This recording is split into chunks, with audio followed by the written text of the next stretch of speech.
Bleach and Tone 101. Let's dive right in. So you guys, this is one of my all-time favorite clients, okay? I do a no-sew weft on her. I already removed those, and I know that bleach and tone can be really scary. So I want to give you guys some tips on how I do this. So first things first, I never bleach and tone with anything over 20 volume. I'm using Redken Flash Lift. That is like my go-to right now, and 20 volume. So here is the big kicker is we are leaving a small line of demarcation. So if you see here, I am tapping the bleach in, I'm getting it right up to her root, and then I'm leaving just a little bit of that dark. See it right there? Okay, so we're going to leave that because the bleach has a natural way of swelling. So if we go over that line from the get-go, we have potential to cause breakage or much, all the things, okay? All the things that we're scared of.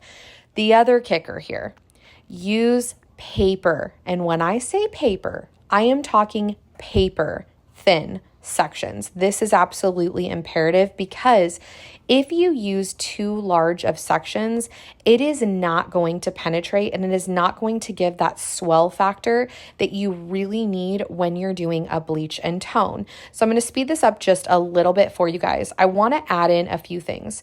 If you have a client that is a level 4 or below, I would highly recommend utilizing some foils. The reason being is that it's going to hold the heat in more, and chances are you are going to need a little bit of extra heat to really pull it up to the level that you need it to be. So now I'm going to go on the other side. Again, as you guys can see, these sections are like ridiculously paper thin, super small. I'm also starting in the front. Now, here is the other thing with the bleach and tone. I don't like to take my very, very sweet time, okay? So what I mean by that is I'm meticulous in how I'm doing this and I'm being careful, but I'm also not sitting here putting the bleach on and it's taking me 35 minutes.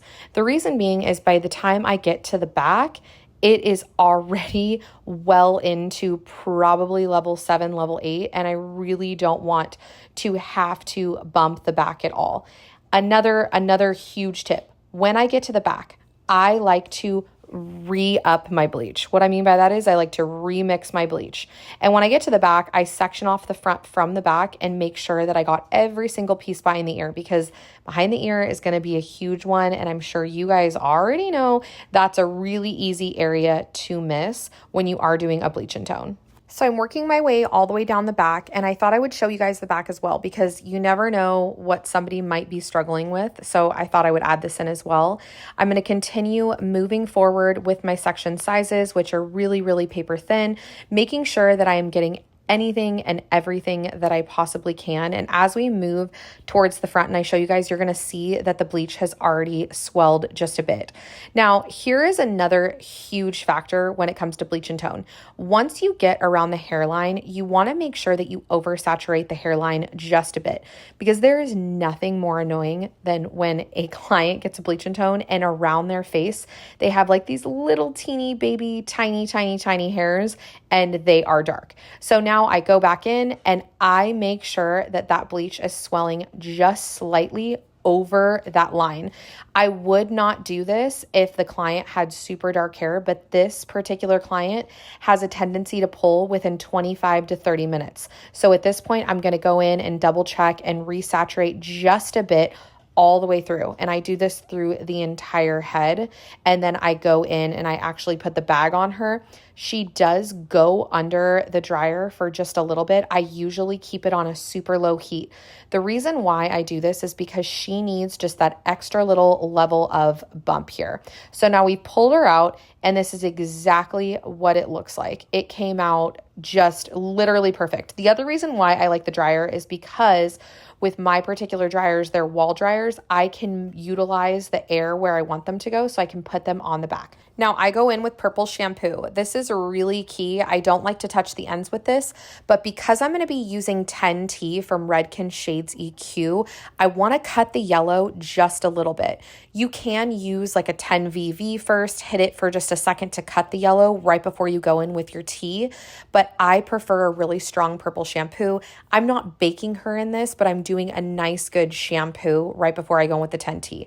Now with the 10T, I put a little bit of conditioner on the ends and I go straight through with a brush, make sure everything's brushed out really nice and clean, and I go in with my 10T. Now, here is the largest kicker. One of the number one things I see with assistants or students is that a lot of people are scared. If you see that 10T is already turning grayish, it's turning bluish, do not panic. This is where your color theory has to come into play, okay? You have to be comfortable and you have to trust the process, because if you pull her right now, she is going to be warm. It is not going to work out. We want to make sure she's sitting for the full 20 minutes, and this girl loves to be icy. And yes, I'm going to go through and brush it all the way through. Yes, is there conditioner still on the ends? Yes, there is, but I'm not worried about her ends. I just want to hit her roots and make sure that I'm getting everything nice and saturated, as you can see there. Now, this is typically when people look at it and go, oh my God, I am freaking out.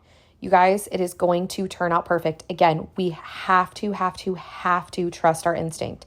Here it is wet, okay? And I'm going to show you guys what it looks like dry. Please put your comments, put all the stuff in the comments. Let me know if this helped you. Let me know if this was like, a aha moment. I installed some extensions and it came out absolutely beautiful. Please hit the subscribe button. I would love to help you with anything and everything else. And if you are looking for more education, click the link in my bio. I have a really reasonable education that is $27 or $47, and I would just absolutely adore to help you.